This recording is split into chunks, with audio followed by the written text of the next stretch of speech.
यहां पर एक बड़ा सवाल सोहित ये आता है कि कौन से मंत्रालय पर आकर के बात फाइनली फिक्स हो सकती है, और क्या ये पूरी तरीके से बीजेपी तय करेगी, पूरी तरीके से कि ये है मंत्रालय आपके लिए, लेना है लो, नहीं तो जयराम जी की।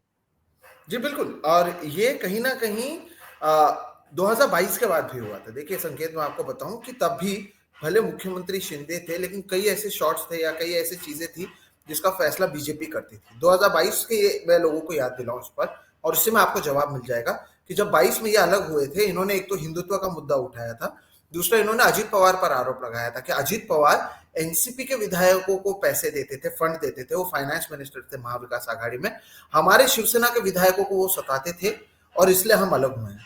जब 2023 में अजित पवार ने ज्वाइन किया महाविकास आघाड़ी, महायुति को उन्होंने ज्वाइन किया, बीजेपी और शिंदे को, तब बीजेपी ने कहा शिंदे से कि आप उनको फाइनेंस मिनिस्ट्री देंगे, जिस पर उन्होंने आरोप लगाया था कि फाइनेंस मिनिस्टर होते हुए उन्होंने पैसा नहीं दिया।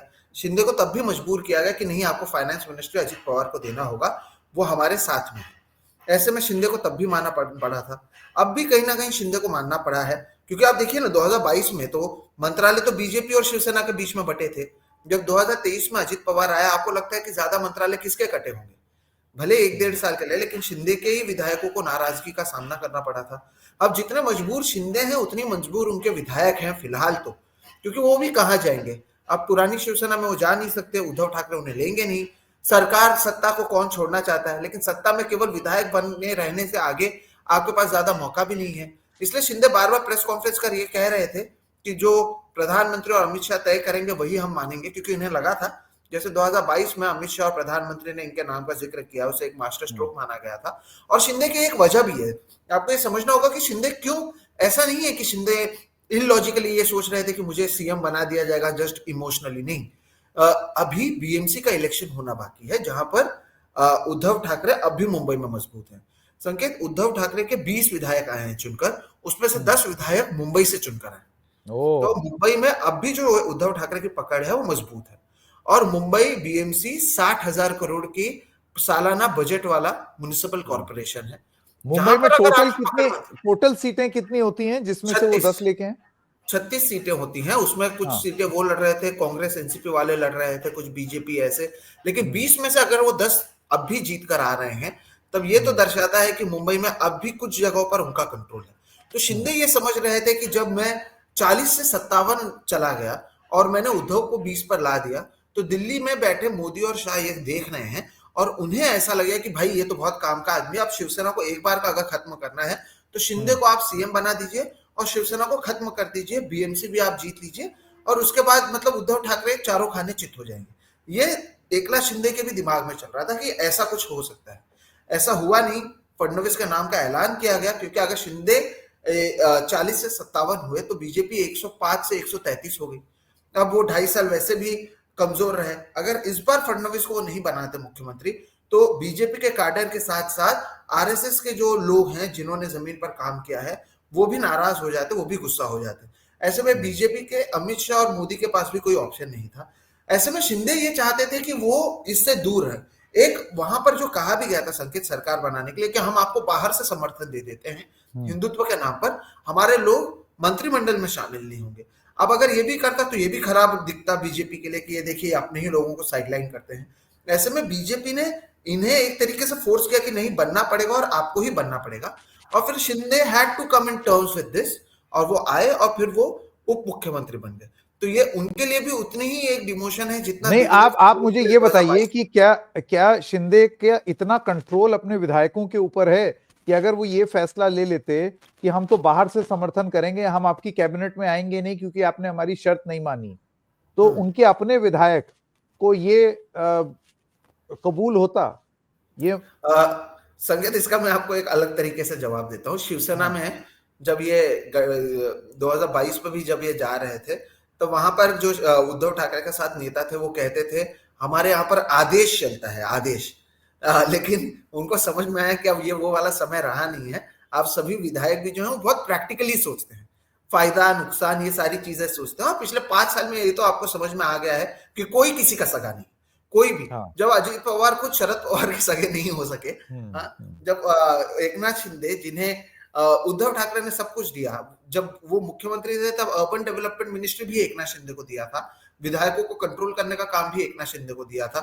शिंदे ने विधायकों को अपने लिए कंट्रोल करके जब अलग कर लिया, तो अब जो विधायक हैं वो फायदा नुकसान उस हिसाब से देखते हैं। और ये बात शायद शिंदे भी समझते हैं कि अब कोई किसी का सगा नहीं, अब जहां पर आपको फायदा नजर आएगा वहां पर आप साथ में जाओ। तो इन्हें भी ये डर था कि आपके अंदर अगर आप उद्धव ठाकरे जिनके पिताजी ने पार्टी बनाए उनसे आप बगावत कर सकते हो, तब तो आप पार्टी तो 2.5 साल से ही चला रहे हो, तो आपके अंदर भी बगावत हो सकती है। ऐसे में ये शिंदे समझ रहे हैं कि अगर वो इसी तरह से चश्मा पहनकर चलना चाहते हैं तो ऐसे में उनको सीएम बनना बहुत जरूरी था। इसलिए अब सीएम नहीं तो कम से come home ministry, urban development, ऐसी चीजें ले लें। और ये क्यों मांगते हैं ये लोगों को समझता नहीं है। जब हम कहते हैं कि ये मलाईदार मिनिस्ट्री होता है तो उसे केवल आप करप्शन से जोड़कर ना देखिए। कई अभी जैसे अगर आपके पास अर्बन डेवलपमेंट मिनिस्ट्री आ जाती है तो आप ये कर सकते हैं कि जहां जहां पर आपके विधायक हैं उस क्षेत्र में कुछ काम लेकर जाएं जिसके नाम पर वो विधायक आगे जाकर अपनी बातचीत कर सके, आगे जाकर वो लोगों से वोट मांग सके। इसलिए भी जरूरत होती है कि महत्वपूर्ण विधायक या महत्वपूर्ण मंत्रालयों को अपने पास रखना, मलाईदार और ताकतवर मंत्रालयों को अपने पास रखना। लेकिन क्योंकि अब हर एक चीज को 3 में बांटना है तो इसका असर तो जरूर होगा। और नरेंद्र मोदी से भी पहले जितने गर्मजोशी से वो मिलते थे, आपने देखा कि इस बार उस तरह के हालात नहीं थे, नाराजगी शक्ल पर साफ तौर पर नजर आ रही थी। तो ये इनका भी भविष्य अब आने वाले कई सालों में तय होगा, इस सरकार में तय होगा। क्योंकि आप देखिए ना, बीजेपी ने कितने बड़े बड़े लोगों को संकेत अपने पास लाकर खत्म किया या उनकी ताकत कम की। नारायण राणे मुख्यमंत्री थे जब शिवसेना में थे, बीजेपी में गए, कई सालों तक साइडलाइन रहे। अब उनके बेटे और वो एक बार फिर से वापसी आ रहे, कई सालों तक उनको साइडलाइन करके रखा गया और वो भी उसके लिए इतनी नफरत फैलानी पड़ रही है कि पूछो मत। जी जी, हर रोज बॉस बॉस करना पड़ रहा है। मुख्यमंत्री रह चुके के बेटे को हर रोज बोलना पड़ता है सागर बंगले में हमारा बॉस बैठा है, देवेंद्र फडणवीस हमारा बॉस है। राधा कृष्ण विखे पाटिल ये कांग्रेस के बहुत बड़े नेता थे, तब एक अलग अकड़ में वो चलते थे।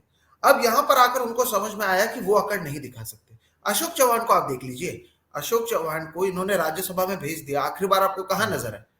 2011 या 2024-22 तक भी वो बीजेपी कांग्रेस के सबसे बड़े नेता के तौर पर महाराष्ट्र में देखे जाते थे, एकदम खट्ट से साइडलाइन कर दिया गया उन्हें। तो ऐसे में इन्हें भी पता है कि धीरे धीरे धीरे धीरे देवेंद्र फडणवीस फिर अपने आप को अगर ताकतवर बनाएंगे। अब कहने के लिए तो फडणवीस को भी उस दिन कहना पड़ा कि नहीं नहीं, मुख्यमंत्री तो केवल औपचारिकता है, जो भी फैसले लेंगे हम तीनों लेंगे। और फडणवीस को जानबूझकर कहना पड़ा क्योंकि उन्हें पता है कि इसे लेकर नाराजगी होगी और इसलिए उनकी ओर से यह कहा गया। लेकिन अब भी जो धीरे धीरे ताकत अगर फडणवीस की बढ़ती है और आपकी सरकार में अगर एक की ताकत बढ़ती है तो ये तो स्वाभाविक सी बात है कि जो दूसरे की ताकत है वो कम होती जाएगी। और एक कमजोर शिंदे के साथ कितने विधायक रहेंगे, और कमजोर शिंदे जब मुख्यमंत्री थे अपने पार्टी को 57 सीटें जिता सके, तो कमजोर होने के बाद क्या वो अपने कार्यकर्ताओं को इंटैक्ट रख पाएंगे, क्या वो उनका काम निकलवा पाएंगे, क्या वो उतने ताकतवर रहेंगे जो पहले थे? ऐसे तमाम चीजों पर शिंदे को भी प्लानिंग प्लॉटिंग करने की जरूरत है। ऐसे में ये जो अभी तक महाराष्ट्र में फैसला नहीं आया, अब यहाँ पर अगर महाविकास आघाड़ी की सरकार होती तो शायद हर टीवी चैनल चला था कि देखिए इनके बीच में तालमेल नहीं है, या आज हम और आप ही कर रहे हैं, आपको ये ना अखबार में नजर आ रहे हैं ना टीवी में नजर आएगा। लेकिन इनके बीच में भी तो तालमेल नहीं है कि 23 और ये भी 17 दिन हो गया बताना जरूरी है, दर्शकों को ये भी बताना जरूरी है, बात जो सही हो लोकप्रिय नहीं। आप ये समझ रहे हैं ना, एक्चुअली इतना बड़ा मैंडेट आ जाना शायद एकनाथ शिंदे के लिए, एकनाथ शिंदे आज मन में सोच रहे होंगे ये थोड़ा सा कम आना चाहिए था मैंडेट। जी ये इतना ज्यादा आ गया कि मैं तो किसी लायक ही नहीं रहा।